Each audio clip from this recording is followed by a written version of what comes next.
we'll start.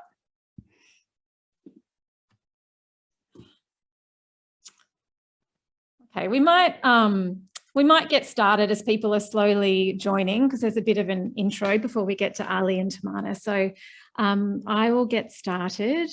Welcome everyone to our second Indigo Conversations on Afghanistan. It's really, really fantastic to see you all here. For those of you who are newer to Indigo, I'm Gemma Bailey, the Executive Director. Before we start, I want to acknowledge the traditional owners of the land I'm on, which is the Awabakal and Worimi people here in Newcastle. And I pay respects to elders past, present and emerging, and extend that respect to all First Nations people on the call tonight. Indigo has a long-standing and deep commitment to justice for First Nations people, and wherever you're joining us from tonight, we're all on Aboriginal land. I want to say a heartfelt thank you to you all for joining us. I know there's a number of long-term and much valued Indigo friends here, and as well as quite a lot of newer faces. And so I really welcome and thank you all for joining us. I'd love to be able to go around and ask you all to introduce yourselves, but it's hard to do that with the number of people that we have on the call. So instead, please do use the chat box to introduce yourself and your connection to Indigo or to Afghanistan. The format this evening is that I'll start with a Q&A with Ali and Tamana, and then we'll open up for questions. So please flag any questions and comments in the chat box as we go. So this event tonight marks almost 2 months since the Taliban took power in Afghanistan. I know some of you joined us for our first Indigo conversation in the days following the fall of the Afghan government in Kabul. As you'd know, there's still so much uncertainty. There's mixed statements coming out from the Taliban, a looming humanitarian crisis. Thousands of people are displaced, and there's huge concern for the rights of women and of minorities. As an organisation and as individuals, we continue to stand in solidarity with our local partners and with the Afghan community here in Australia. And with that, I'll introduce our speakers, Ali and Tamana, who I'm surprised are still standing at this point. They've been working tirelessly, countless sleepless nights, and I know daily contact with friends and colleagues in Afghanistan and within Indigo. So firstly to Ali, who many of you know. Ali was a teenager when he arrived in Australia with his family and no English. He went on to be school captain, to work as the assistant to the ambassador for women and girls in DFAT, and to gain a PhD on the Afghan higher education system. He worked as a lecturer at the American University of Afghanistan in Kabul, and he's now an academic in the School of Social and Political Sciences at Melbourne University. Ali's been our partnership coordinator for over a decade, and we're deeply grateful to Ali, and before you to your brother Salman, for really driving the work that we do in Afghanistan. I also want to introduce Tamana Mirzada, who joined our board earlier this year. Tamana is an Afghan-Australian youth advocate. She arrived in Australia in 2007, and she's passionate about supporting newly arrived communities in their settlement journey. She currently works with the Jesuit Refugee Service and has previously worked with organisations including the Afghan Women Educational Centre in Kabul, and in Australia with the Lebanese Muslim Association and the Refugee Council of Australia. In 2019, she was awarded the Refugee Council of Australia and START's Humanitarian Youth Award, and we're really lucky and grateful to have her on our board. So before we go to questions for Ali and Tamana, I just want to quickly frame the information that we can share this evening. We wanted to hold this Indigo Conversations event and the last event to be as transparent as we can be with you. At this point, the safety and security of the people that we work with in Afghanistan is still really uncertain. We've been working closely with our local team over the last 6-7 weeks, but it remains a difficult and sensitive time. And so for safeguarding reasons, we'll have to be careful with what information we share in this forum. So I suppose we're asking for your patience and your trust in what we can share tonight. And I'm happy to have offline conversations with any of you if you have more questions. So I'll go now to Ali. Ali, the political context in Afghanistan continues to change rapidly. Just this weekend, US officials met for the first time with senior Taliban representatives in Qatar. There's obviously a tug of war going on about if and on what conditions the Taliban will be given recognition. So Ali, can you open by giving us a picture of where you think the political situation is currently at in Afghanistan, and what are the possible pathways in coming weeks and months? Thank you, Gemma. And I also welcome everyone. It's good to see many familiar faces to Indigo Foundation, but also new friends who have joined us. Of course, it's been a difficult time for every one of you, as it has been for everyone in Indigo and also our partner communities, and of course the millions in Afghanistan.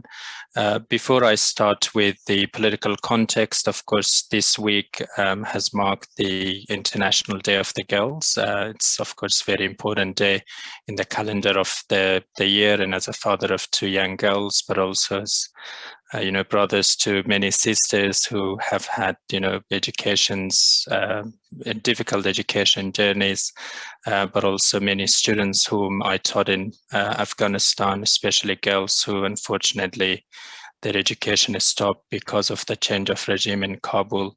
I recognize the importance of this day, and I think it's a reminder of the good work that organizations like Indigo and many others are doing around the world. And of course, we're grateful for the support that each and every one of you have been providing in educating girls around the world. In terms of the political context in Afghanistan, we still have, officially two governments in Afghanistan. So there is the interim government in Kabul, which has the control of the geography, that's the Taliban. So the interim government is exclusively made up of Taliban members. They have not had any other ones from outside the Taliban establishment in the interim government. It is a male-dominated interim government, which is not so surprising given the history of the Taliban. But then we also have the former members of the Afghanistan, Islamic Republic of Afghanistan, which is the former government, which are still around outside the country mostly, and they are still in the Afghan embassies.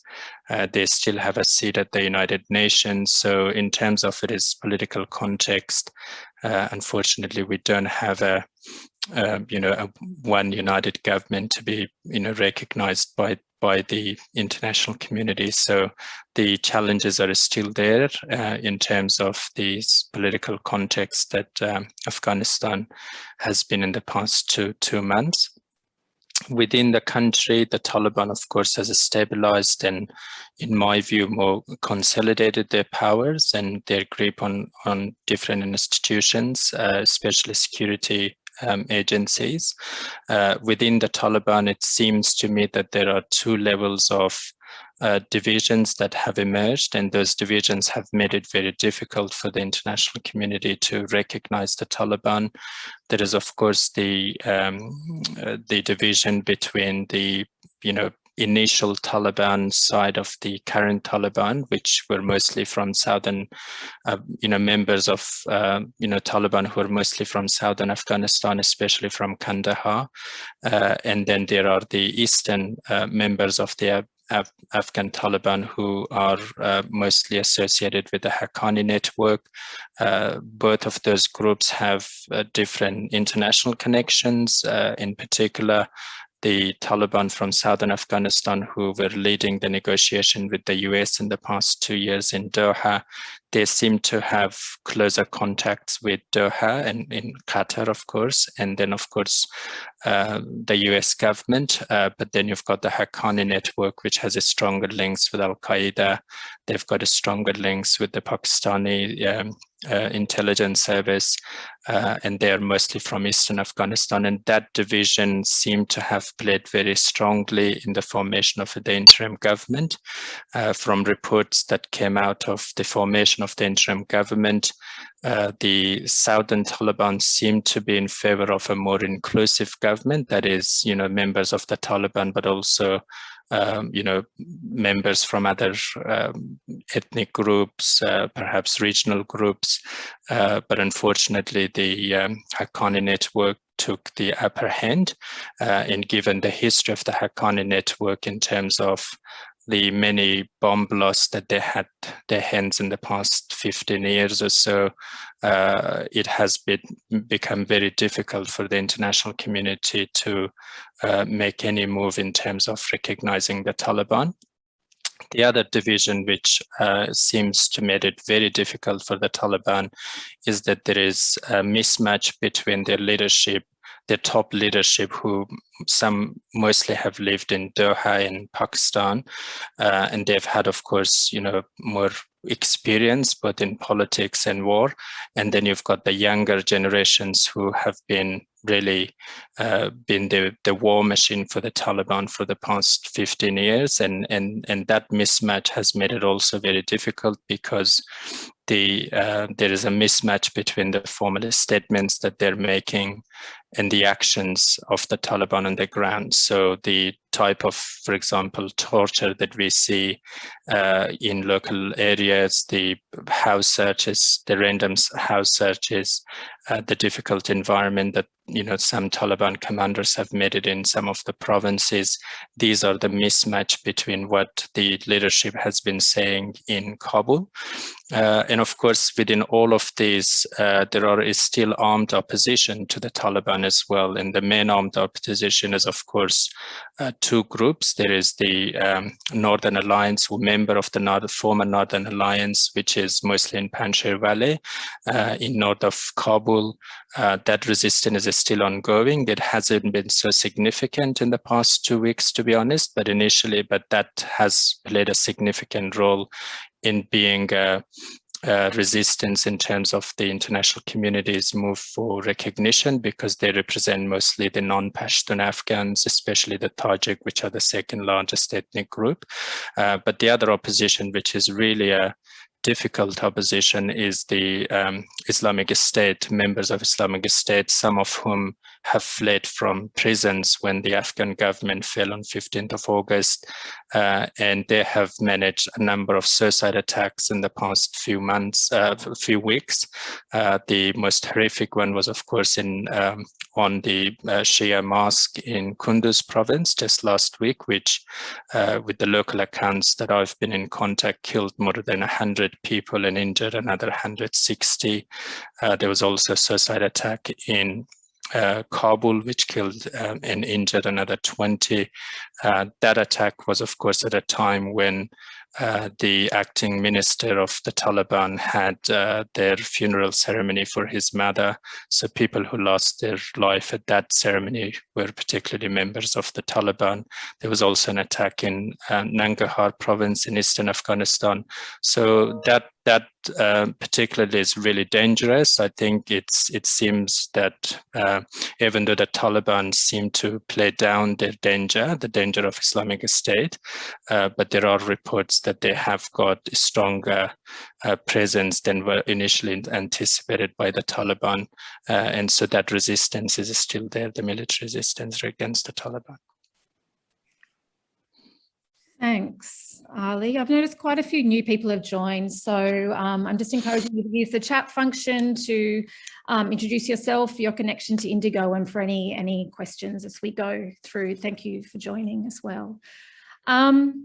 Tamana, we're now at almost at the 2-month mark. As Ali referenced, there's this internal struggle between the Haqqani network and other tendencies, differences between what's happening in Kabul and what's happening in provinces, and mixed messages about the current situation and rights for women and journalists and for human rights defenders. I know that you have previously been doing and are currently doing some work over recent weeks, particularly focused on internally displaced people in Afghanistan. I'm wondering, can you share what you're hearing that life is like on the ground, especially perhaps for your work with internally displaced people and media freedoms?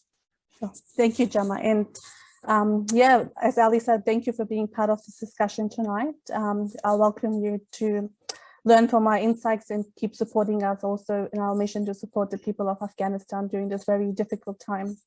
So just again reflecting, as Gemma said, in a couple of days, it's going to be 2 months since the fall of Kabul and the Taliban have regained power. So what I was seeing at the moment is obviously more challenges emerging due to the sanctions imposed on the country, specifically related to funds. So there's a dire need in terms of humanitarian relief and intervention.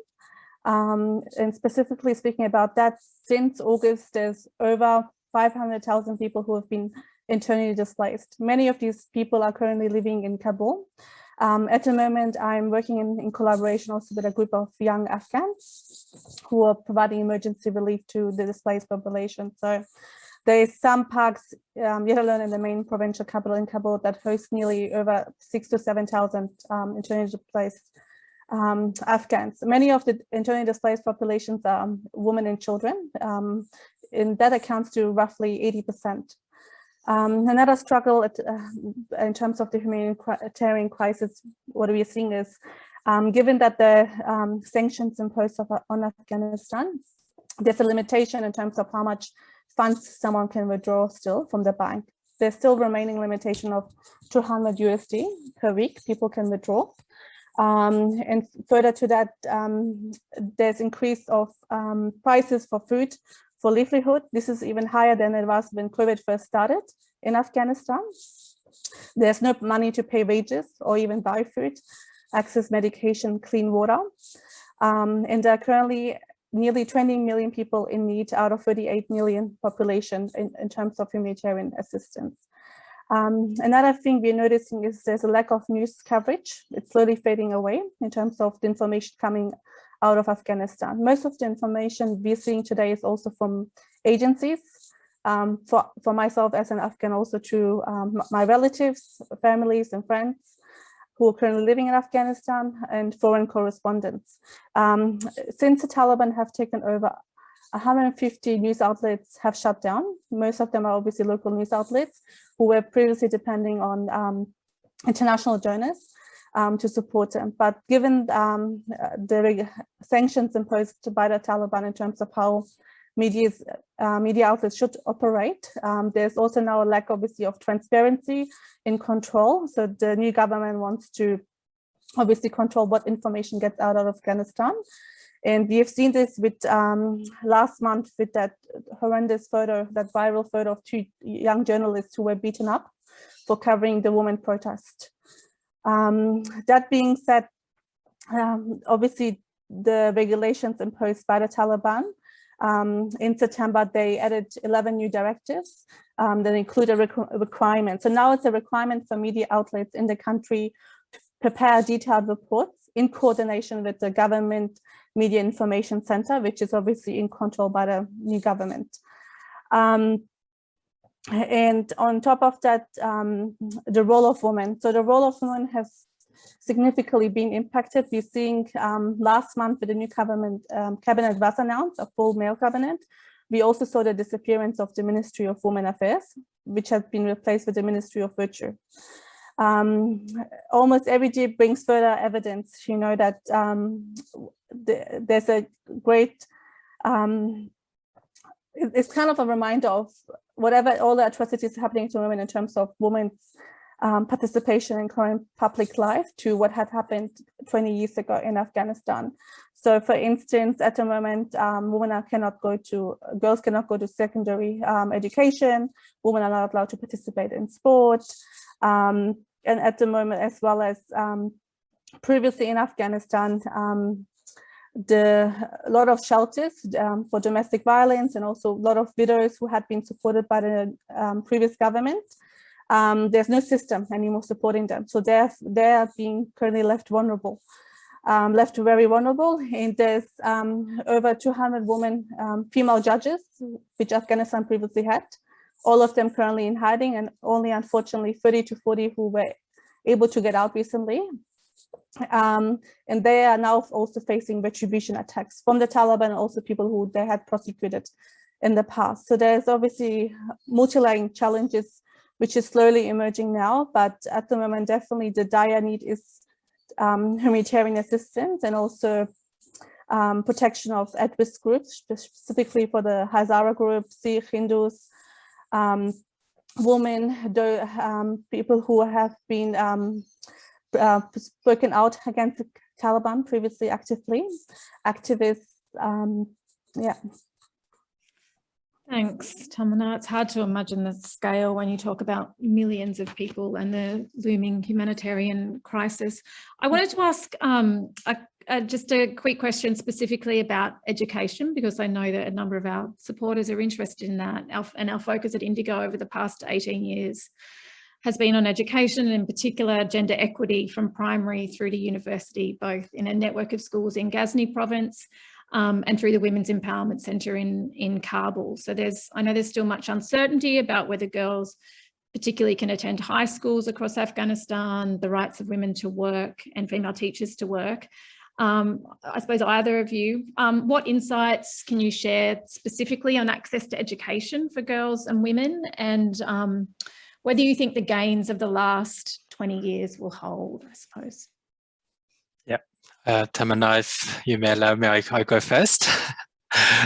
Thank you. Yeah, in terms of the education context, this is, of course, is one of the big fears that many people have had with the arrivals of the Taliban. Of course, generally the education this year has been disrupted in Afghanistan, mostly because of COVID for a few months, and then of course an intensified conflict before the fall of Kabul.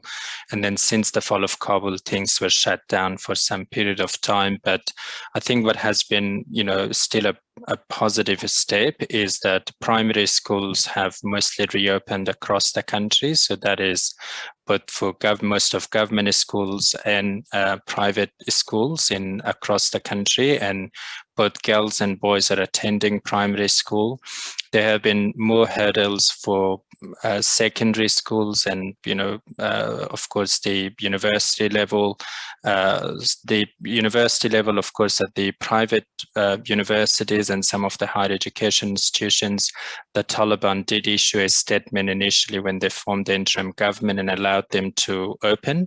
So some of them have reopened, but the informations that I've got from people talking in Kabul is that some of the things that the Taliban have asked them have made it very difficult to operate for this institution.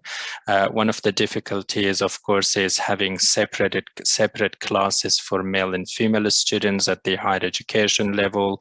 Also female teachers or female lecturers teaching female students at university.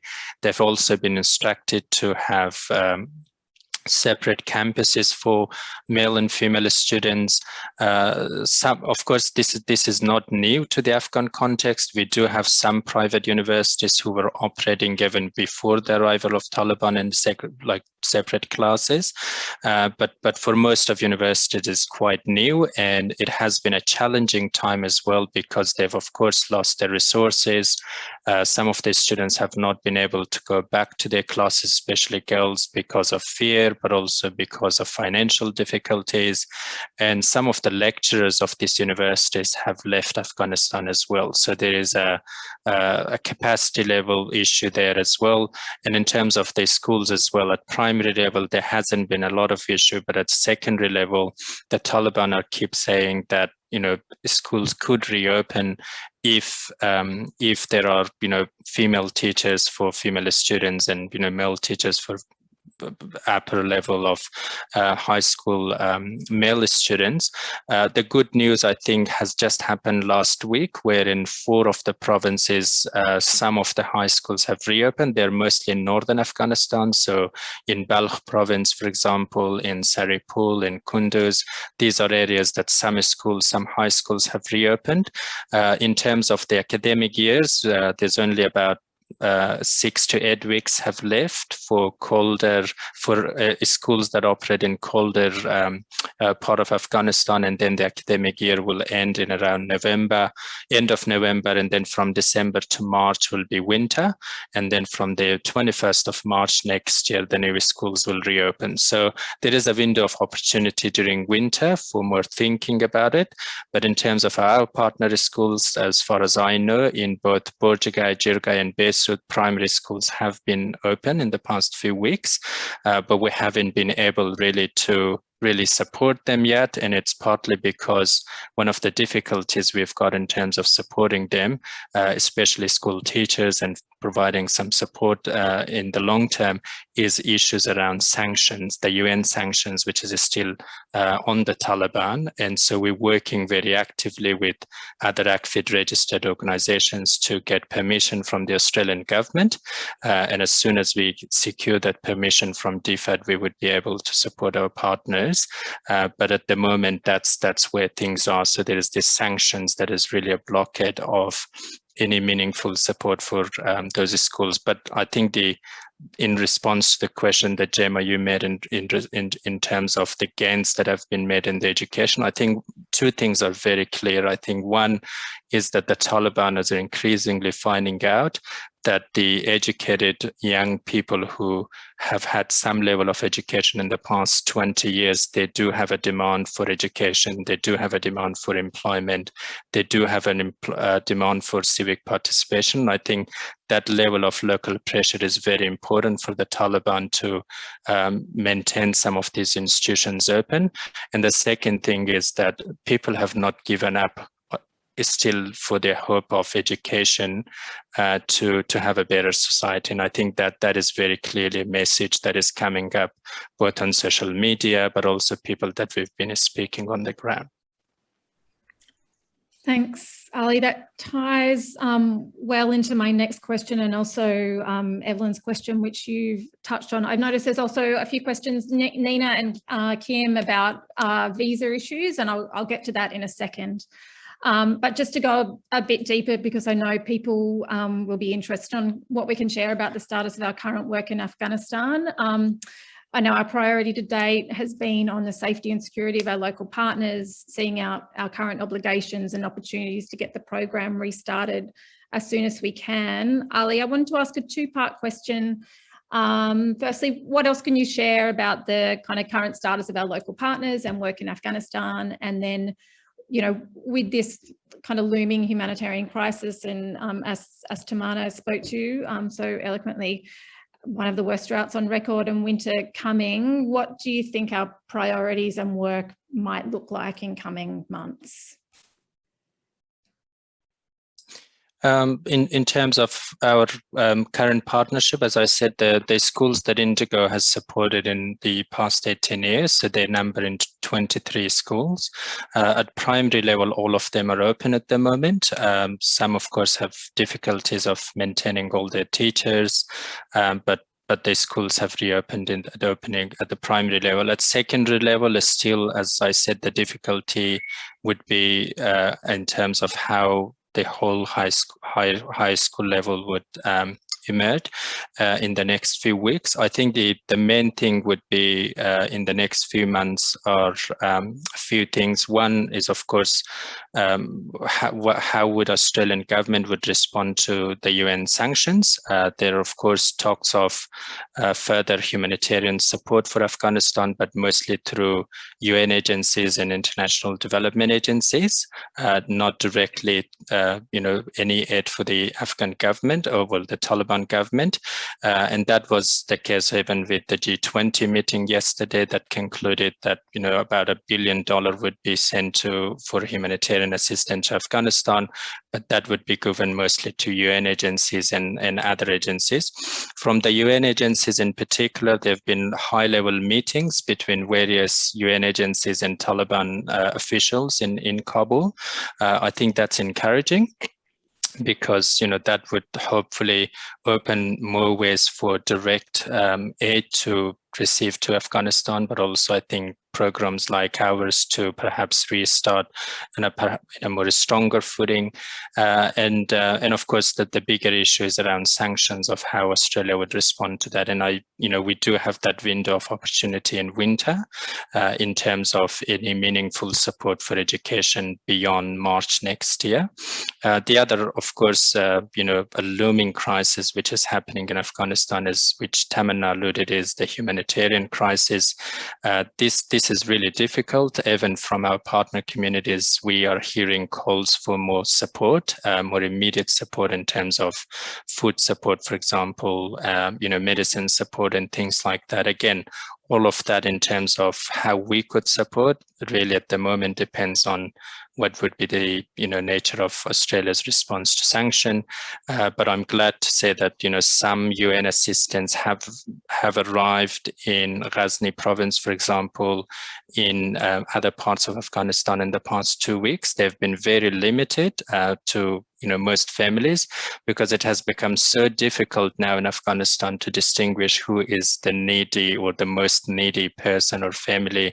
I mean, the official reports from the UN is that if the current crisis continues, by the end of winter, nearly 95% of the country's population would need would be in need of food support, and so the level of poverty it's enormous.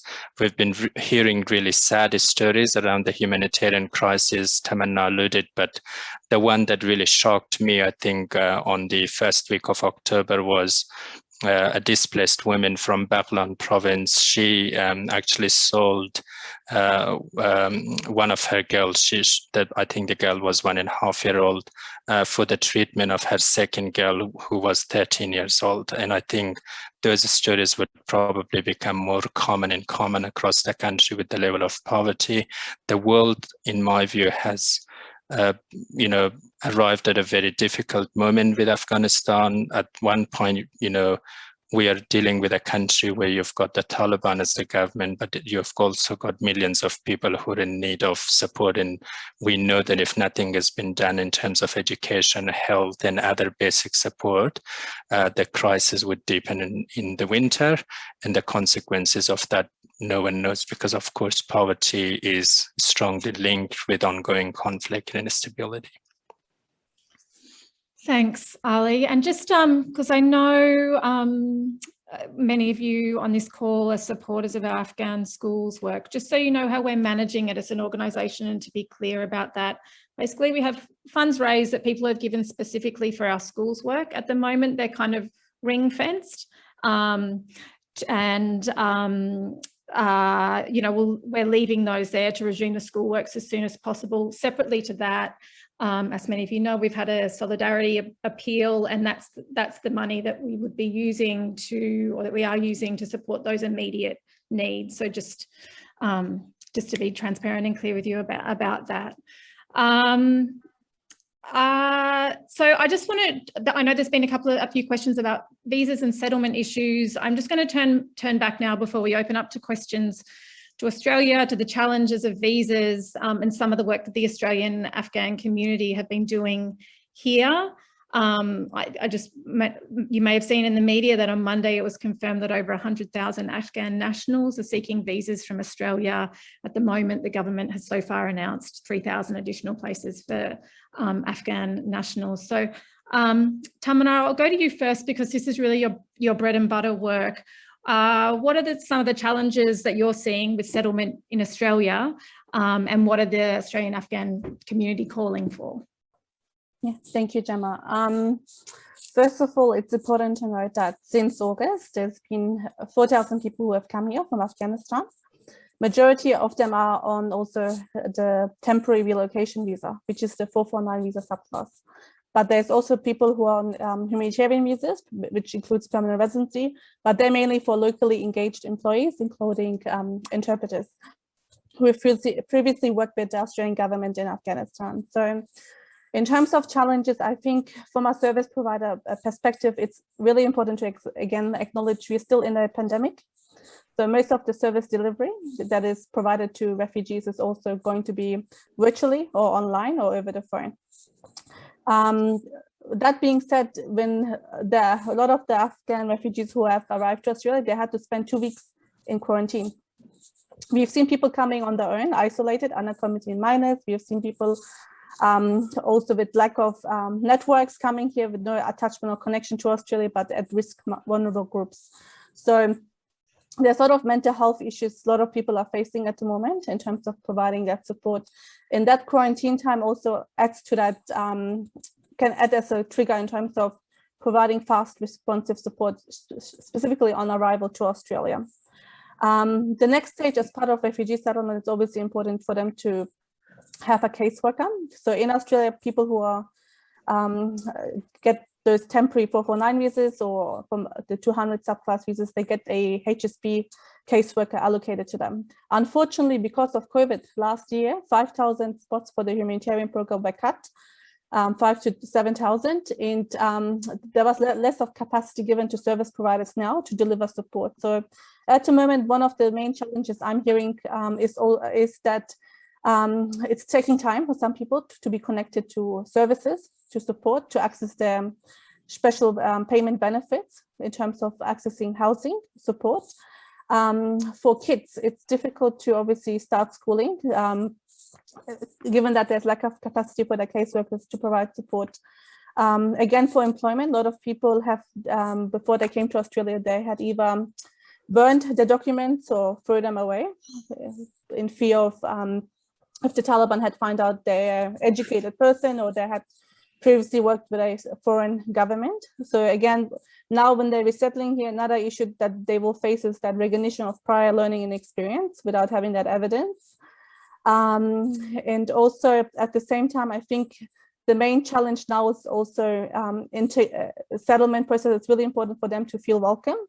So it's great we have these services from HSP, like from the government services, but there is a need to feel connected to the community, and that's not just only the Afghan community, but also community to Australian community as a whole.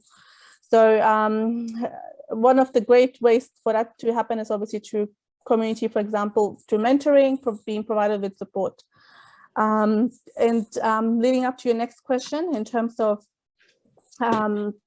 what the Afghan diaspora is calling. So this is not just a diaspora, but this is the main consensus across different faith-based groups in terms of providing support to Afghans. So obviously, as you mentioned, 100,000 people have applied for the humanitarian visas, and we only have an allocation of 3,000. And the government is defining that as the floor and not the ceiling. There's no form of concrete commitment, you know, from our government in terms of providing support. So there's a great push of providing continuous advocacy work and increasing that allocation number in response to the Syrian crisis as well, where we had 12,000 spots specifically allocated to Syrian refugees and also people from Iraq. Another issue is for people, there's over 5,000 people from Afghanistan. Many of them are from the persecuted minority group, the Hazaras, who are living on temporary protection visas.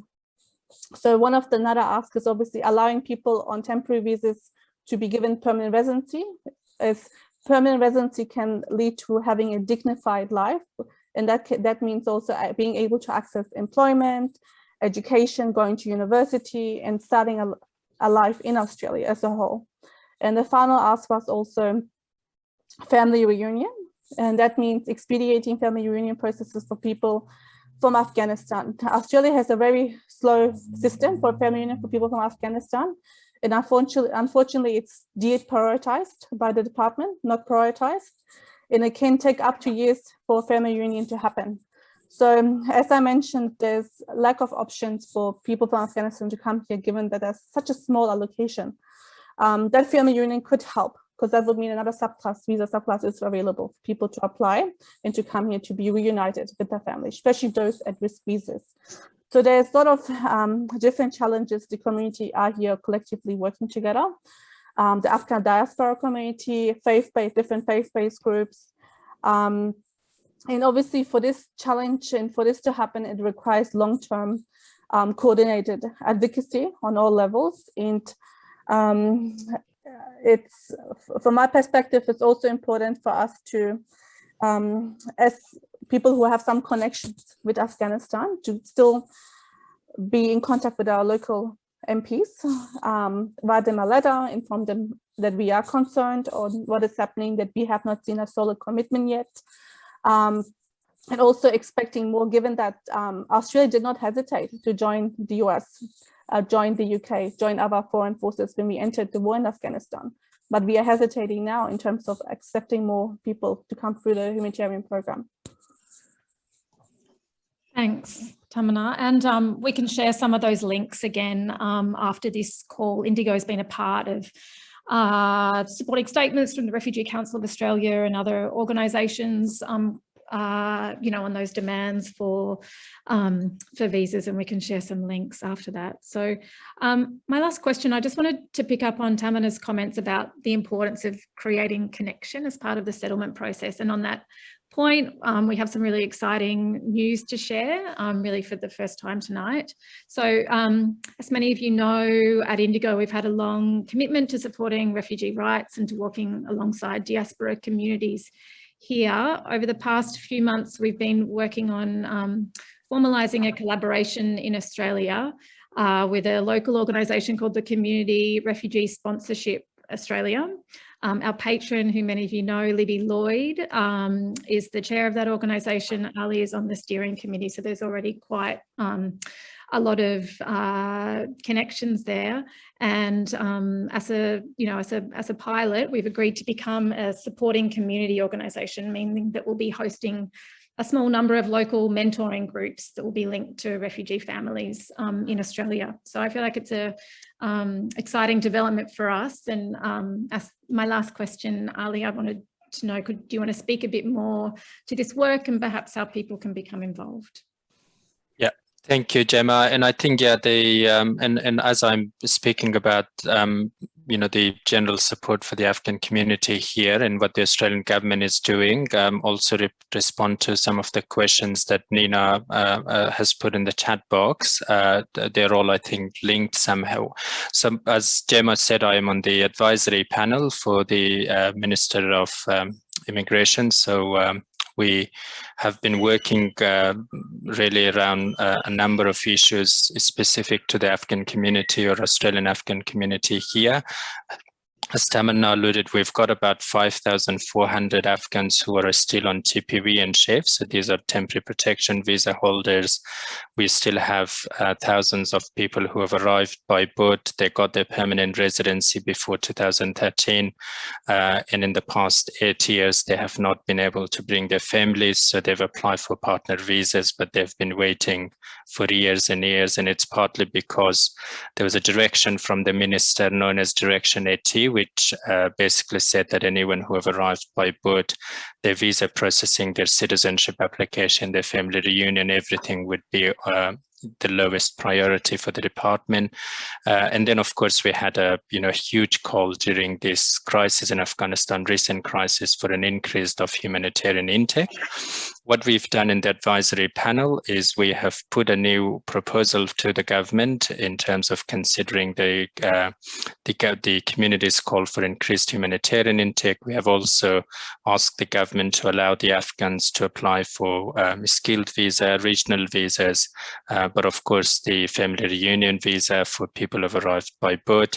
And then, of course, any move that the government could make on the TPV and SHEF. Of course, as you all know, TPV and SHEF are very difficult issue. It's highly political. And so we're working with the government on that particular issue. In relation to the question that Nina has put in terms of the people who are still in Afghanistan, as Nina, you know, the total number of primary applicants in the past week has been about 26,000 primary applicants. So if you add up the family members, it is more than 100,000 people who have applied so far for humanitarian visa. The government response so far we have is 3,000 priority visa for the Afghans. Whether that would continue or increase, we don't know yet. And it's very hard for people because, as far as I know, more than half of the people who have applied recently are from within Kabul. So it's very hard to say to people whether they should cross the border or not cross the border, what they should do or not do, because we know that, crossing those dangerous borders is not easy, especially the Pakistani border is very unpredictable, the Iranian border similarly. So it becomes very difficult to, how to support people both within Afghanistan and outside Afghanistan. So that issue is, of course, very prominent for the Afghan community here. And one, in my view, that unless it is resolved somehow, anything that we do in the form of settlement, it makes it very hard. I think the good news that I could share, and I think that's really the positive part, is that the community at large in Australia has been very supportive, very very, very supportive, I think, for the Afghan community in all walks of life, whether they have had, family reunion visa. I've heard, for example, Australian families who've put their hands up and said to their Afghan friends that we would sponsor your family, even though that you're on a TPV or chef visa. I've heard people who've said that, we'll sponsor your family members from Kabul, and I think these are quite positive. People have been writing to their MPs. There was a very good response from the New South Wales Parliament last week as well, where about 56 MPs from all sides of politics actually, signed a statement calling on the government to increase the humanitarian index. So there are lots of goodwill in the community, but I think in terms of the government response, it is still has been slower than probably what the community expects. And we hope that through the advisory panel, we would be able to work with the government to have more increased humanitarian intakes for the Afghans. Thanks, Ali. I want to open up now for questions, and I'm going to invite Lila Rogan, our wonderful Indigo Foundation chair, to step in and facilitate this section because she's had her head around the chat box, and also do the closing thanks. So I'll hand over to Lila now. Thanks, Gemma. And just on behalf of us all, I just want to really thank Ali and Tamana. I'll come back to that at the end, but thank you so much for the information that you've shared already. We have some questions in the chat box, which I'll double check whether people feel they've been answered. But I do also want to allow other questions if we have time. So if I can go to Nina, and last time because we had over 100 people on the call, we didn't open up for people to put their question because we felt we didn't have enough time to do that well. But tonight, I actually want to go to you, Nina, and say, do you feel, particularly the first question that you put has been answered from Ali in the last minute or so? I think on the second question, it might be better to take that offline and we can follow up with you on what we know about the assistance that's available. Nina, do you feel your first question's been answered? Yes, and thank you, Reza and Tamana. Thank you. I guess because I get, I suppose, asked, should they leave for Pakistan? Should they? I don't know what to say, and I feel it's quite difficult. Yeah, so I'm a bit lost with that. But on the other hand, they've got to make the choice, of course. Yeah. Have the borders opened a little bit with Pakistan? I know that they're applying for visas to Pakistan, and I know one of my families has an appointment, that it's coming up on the 15th. Yeah, it's coming up a couple of days, etc., supposedly, but I don't know. Yeah. Thanks, Nina. We'll look to Ali because we have been wrestling with those same issues ourselves in relation to our team. So Ali, can you add a little to that? And Nina, I think the type of questions that you're getting, we as members of the Afghan community, that has been our life for the past 8 weeks. We've been receiving similar calls from relatives, friends, anyone who have heard that there is a visa opportunity, and people, really want to get out of the country, and they're asking, should we stay within the country? Should we go outside the country? It's a very difficult thing. Even we cannot say to our own, relatives and family members whether you would, and under any circumstances, would cross the border or not, because the issue with the border is that there were some people who passed through the border initially to Pakistan, but otherwise in the past few weeks, at least in the past week, it has been very difficult. The Pakistani authorities have made it much more difficult for people to go inside Pakistan. There have been also, I think, reports of smugglers operating across the border, getting lots of money from people. So that's a very difficult one. And in terms of, I think, the visa processing, if people think that if they pass the border and they would become, the visa processing might, speed up. To be honest, what we know from the processing of the UNHCR and also I think governments around the world is that this processing at best, once you're out of the country, is about 18 months. At worst, it could be years.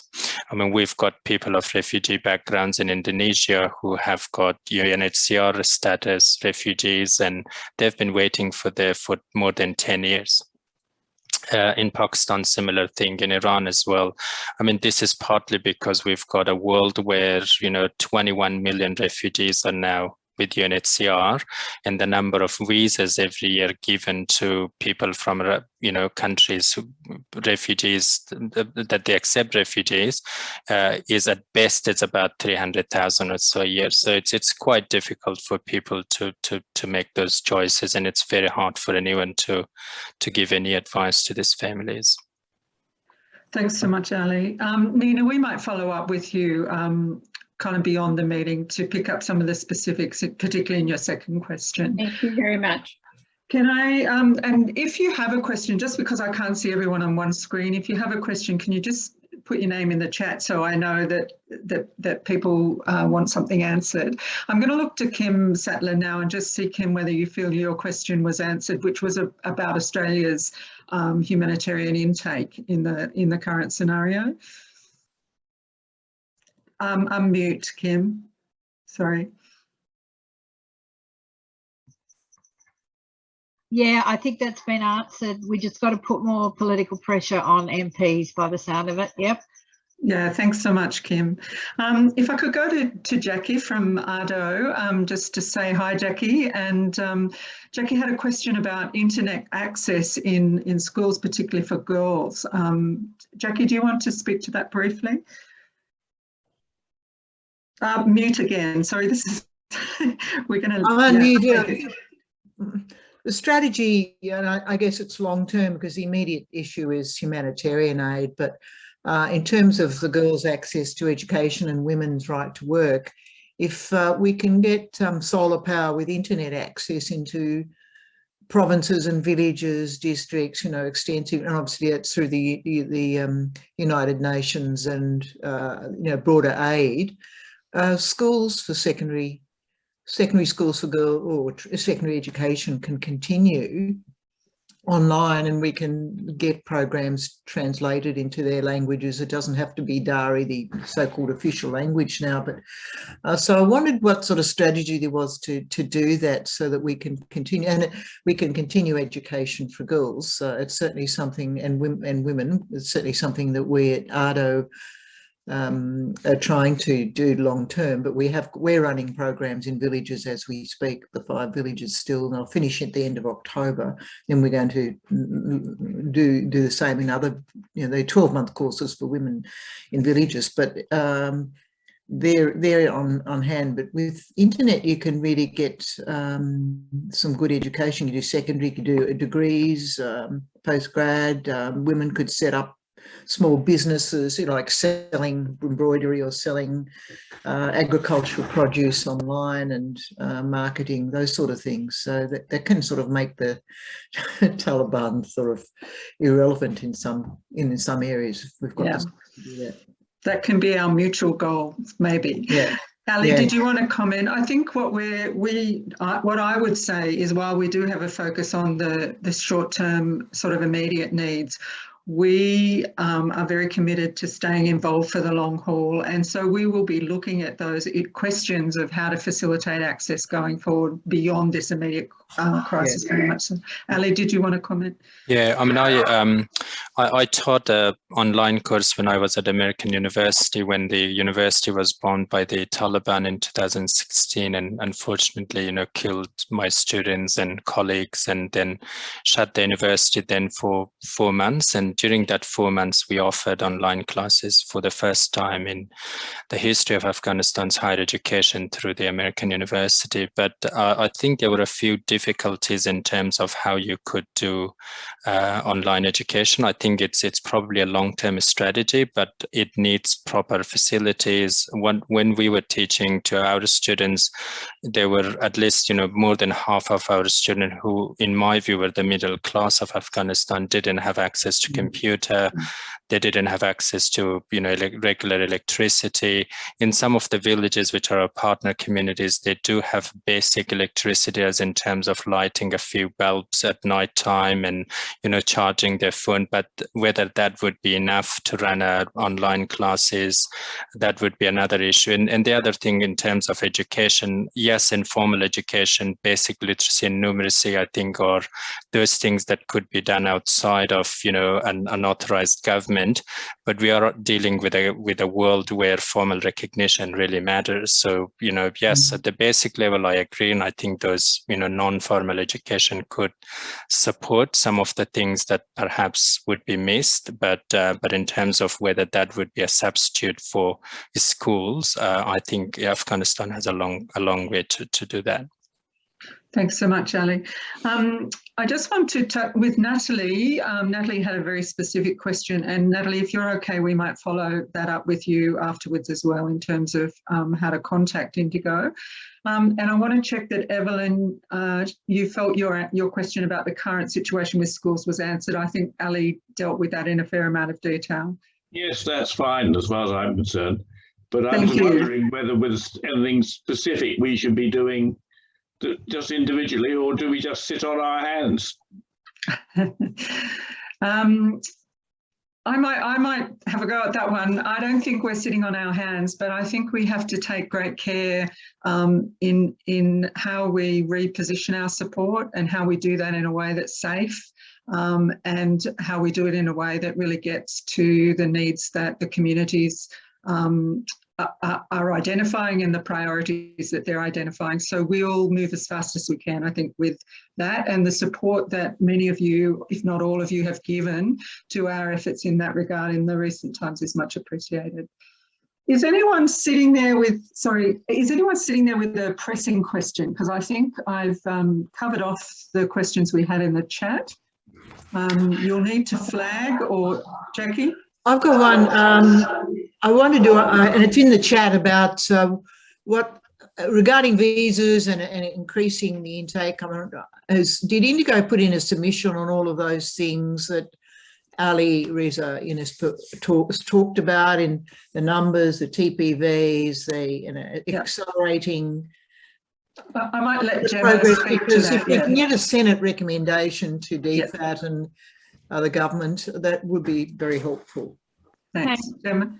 Yeah, thanks, Jackie. We didn't put in an individual submission to the Senate inquiry. We've supported ACFID's inquiry, as well as joining joint movement calls. And then also we're very lucky to have Ali on the ministry advisory panel, so is able to put those arguments at a very high level. Yeah, well, we put in a submission and supported ACFID's, and they're still writing theirs. I think they had a week extension, so some of these extra things, the 100,000 applications, they can add that to their submission. Thanks, Jackie. So we do have a policy of finishing on time, and this is precious time in everybody's life, I know. So I want to say thank you so much to each and every one of you for participating. Indigo Conversations is a new thing for us, and we've had such a great response. They won't all be about Afghanistan, but obviously at the moment it's been critical that we've had that focus. I want to quickly mention, in addition to the Community Refugee Sponsorship Australia partnerships, we've got 2 new partnerships which we're working our way into at the moment. One is in Kiribati, and it's a partnership with a local village council, Nanakai, and we're working there on gender equity and leadership through women and girls in sport. And the second one, which sort of almost takes us right back to our roots, actually, for those of you who've been with Indigo on for a long time, is a new partnership in East Timor. And in this case, it's with a small youth-led organisation. And we're in effect talking about it publicly for the first time. But again, they work with young people, young women in particular, to reduce sexual harassment and to promote advocacy by women in their communities. So we are really excited about those new partnerships, and we hope we will be able to tell you all more about them in due course. So thanks, everyone. I want to thank again Ali and Tamana for their goodness me, it's hard to reflect what the work that they have contributed to their communities and to the various organisations they're connected with. It's huge. For tonight, I want to thank Gemma in particular, who's helped to lead us and also do the preparatory work that's necessary. Bianca, who's been managing the chat. I have to say you've all behaved much better around the chat this time. You've used it more than we did last time, so we're all learning how to do this together. So hope we see you on a future Indigo conversation. And as one of our Canberra people, for those of you in Canberra, I want to give a shout out to our dinner in March next year, which we hope will be face to face, and you'll hear about that very soon. I noticed Virginia was on the call. So there's a number of us who will be connecting around that soon, I hope. Thank you all so much, and I wish you a good evening.